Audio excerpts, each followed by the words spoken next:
Hello, everyone. My name is Angela E. Roll. I am the founder and CEO of Love Inspiry LLC. You can find us at www.loveinspiry.com. Welcome to the Good Support, what a supportive partner looks like.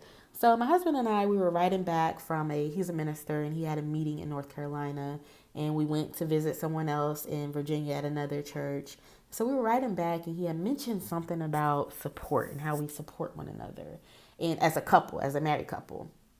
And I started to think because I'm a creator, so I get inspired by things people say to me, whether positive or whether negative. This happened to be a positive, and it got my mind going, my juices flowing about support in a relationship. And I wanted to talk about what good support is, what a good supportive partner looks like.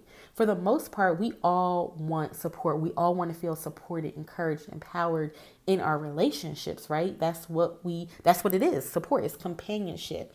And in my book, Vow Triumph, I talk extensively about support because it is so mandatory to have in your relationship when you're dealing with grief, when you're dealing with a new job, when you're dealing with things that aren't going right in a relationship. I remember when my husband and I were going through financial struggles, he was a support for me because I was the weaker vessel. I was like, we're never going to get out of this situation. We're always going to be broke. We're always going to be poor. We're not going to do this. We're not going to do that. And he was a constant support in my life of lifting me up and reminding me, hey, it's going to be okay. We're going to get out of this and we're going to get out of this together. So what is a supportive partner? What does a supportive partner Look like? A supportive partner is going to see where you are weak and try to lift you up. So it could be again like in this area of finances for us where you are weak with, let's just say, going back to finances, you're weak with money. A supportive partner is going to say, hey, we have to budget because we have goals. We have things that we're trying to do. We have places that we're trying to go. They're going to see that you're weak in an area and be that bearer for you. Now, I'm a Christian, so I can't expect my husband to bear all of my burdens. He can't bear all of my burdens because he can't bear all of his burdens. And that's where we need Christ. We need his holy word to guide us and to protect us. Another thing, a supportive partner is one who reminds you of your potential. You want somebody that is going to encourage you and help you get to that max level, that peak in your life of you're utilizing that full potential that God has given you. If you have somebody that is, talking down, and we'll get to that in the next slide, you don't want that.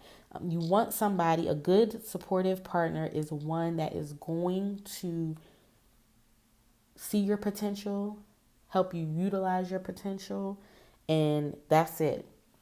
The third thing that I want to talk about is a supportive partner is going to love beyond circumstances. They're going to love beyond flaws. So I have my signature line and quote, love is greater than faults. Love is greater than imperfections. And support is going to understand that. Support is going to understand, hey, this circumstance will not always be. This flaw is what it is. I'm flawed too. And my partner accepts me and supports me for who I am.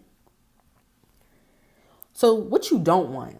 Let's talk about red flags with support. Someone that will tell you everything you want to hear. This is not good support. You don't want a partner that is going to tell you everything that you want to hear, all the good stuff, and not tell you the bad stuff. You want someone that's going to care about, again, seeing that potential and saying, hey, you know what? You should be doing this. You should be doing this way. So I'm just letting you know because I know that you have potential to be great. I know that you need to be doing things decent and in order. And so you're not going to be able to, if you're a real spouse and you truly love your partner, you're not going to be able to tell them everything that they want to hear. It's just not going to be realistic in a relationship. Also, what you don't want is someone that always has something negative to say and they make you feel unfavorable and disgusting and bad. They make you just feel so unworthy. Stay away from people like that because you can't do anything in life without being positive. Trust me when I tell you, I spent years in negativity just feeling like my situation would never change. And that really consumes your life. you literally can do bad and think like that by yourself. You don't want to get into a relationship with somebody that is thinking that way too. You have to be a support. You have to know how to balance one another. When you're weak, your partner's strong. When your partner's weak, you're strong. You have to have a good balance in your relationship. You also don't want someone who picks and chooses what they want to support. So someone that is, for example, you have thing A going on over here, but they don't necessarily agree with thing A. So they're not going to support it because they don't agree with it, but they'll agree with thing B, okay? So support is support what it is. Now, if thing A is not harmful or it's not going to affect the family in a negative way, you need to be supportive of that. You know, you need to help your partner get to whatever thing A is, whether you agree with it or not. Just because you don't agree with something doesn't mean you can't be supportive, and vice versa. Also, you don't want someone that you feel is trying to hold you back from your dreams and your aspirations. So in a relationship, you know, I hear a lot about perception, right? Perception is everything. And I agree with it to an extent in relationships, in marriage, because if my husband comes to me and says, he perceives something this way, it behooves me, whether I agree with it or not, or whether that's how I'm trying to come off or not, that I see his perception of what it is he's saying. I have to evaluate, hey, he's saying X, Y, and Z. I'm thinking I'm doing A, B, and C. So let me go back in the middle and meet halfway of what's going on. Let me see his X, Y, and Z and see how I can truly portray what it is that I'm trying to portray in A, B, and C. You understand what I'm saying? When it comes to support, one thing I want people to realize is communication, understanding communication is key. And I'll do an extensive, long tutorial or whatever you want to call it, masterclass on communication, because it's so important in a relationship. And I have so many different ideas about communication. And one of them I want to share right now is how this generation gets in our feelings so easily. If somebody is not telling us exactly what we want to hear, when we want to hear, oh, they're not supportive, or they're not doing this, or they're negative, or they're this and that. Not everybody is out to get you. Especially if you're married to someone, you should never think that this person is always out to get you. You should know that this person is only trying to help you. This person is only trying to make you better. But like I said, I'll do an extensive class on that. But I just wanted to throw that in there, that support, you have to communicate with support, but that won't always be how you want it to be.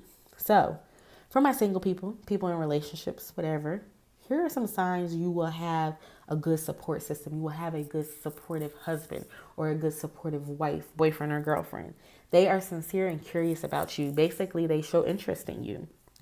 They give you feedback about what's happening in your life. So there's nothing worse than telling somebody what's going on with you and they're not saying anything. Somebody that is going to support you is going to show interest in you, right? They're going to be sincere. They're going to be curious. They're going to ask how your day was going. They're going to give you feedback about, well, what could we have done differently in the day to make it better? Or what can I do to help you tomorrow? Also, giving your partner quality time. Attention matters in a relationship. How can I be supportive if I don't know what I need to support? And I can only do that with quality time. I can only understand you better with quality time. Also, a good support system is one who doesn't judge you, one who understands your past and respects it for just what it is, the past. One that's not going to hold you accountable for what you may have done as a teenager or a preteen, or what may have happened to you as a child. They're not going to hold you accountable. They're going to accept you for who you are. That's really important, that you are in a relationship where there's no judgments, where you are safe, where you have a safe haven and you can talk to this person and without feeling rebuked or rejected. Also, a good support system is a person who is going to respect your opinion. If somebody can't respect your opinion, they're not going to be supportive of whatever it is that you're trying to do, because you're just going to be like kind of like a weaker vessel to them. It's just not going to matter. Oh, so and so forget about this, or they'll get over this, and blah blah blah. So those are things to think about. Some things that I want you to remember with this small little class is support is not has nothing to do with finances. As a man in a relationship, it is your job to provide. If you're a Christian, you understand that it is the man's job to provide.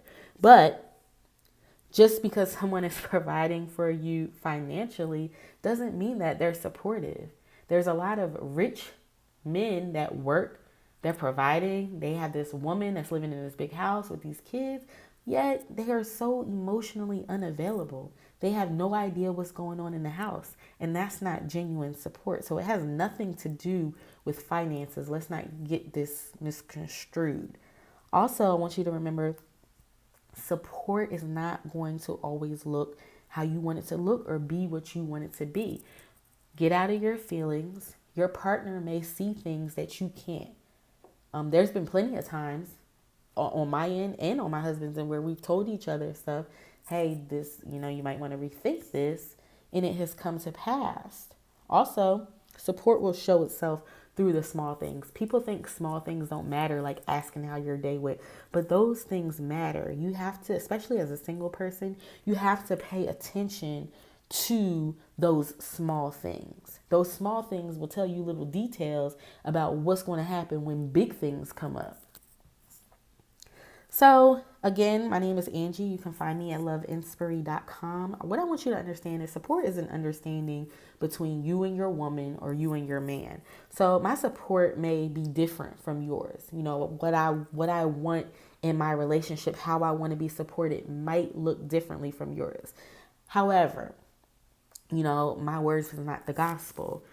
If you feel like you are mutually respected and you're comfortable with the level of support that you're receiving in your home right now, that is not for me or anyone else to judge. If it is working for you, you're happy and you are content with that, keep it going. Don't let me or anybody else try to,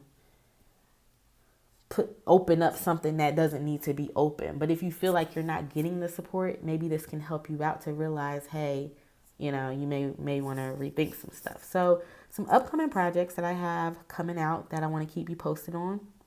I have a ebook / workbook and online workshop about relationship stress management. So this should be really fun. Talking about the top 10 causes of stress. We're going to dig deep into how to prevent it. We're also going to dig deep in how to see when it's coming, and it's going to be a really, really good workshop, a really good ebook to have as well if you don't want to do the workshop. Also, I get a lot of questions because I got married when I was so young at 18. How did I not outgrow my partner? How am I almost 32 years old, still married, still happily in love, like, it's the first day? And I have an ebook, workbook, and online workshop coming out for that, helping you go through, and that's what you see to the right, helping you go through how to not outgrow your partner, what you need to do to stay connected. Also, in the next upcoming month or two, I have my signature e-course on overcoming relationship adversity. So if you're new to me, I talk very candidly and very open about my financial struggles as a young wife and, how we overcame that as a couple. And there's so much more going on. And you can visit www.loveinspiry.com to get more and stay abreast of what's going on in Inspiry Land. Also, you can subscribe to our website. We don't bombard. We don't make you feel overwhelmed. So I thank you all for tuning in.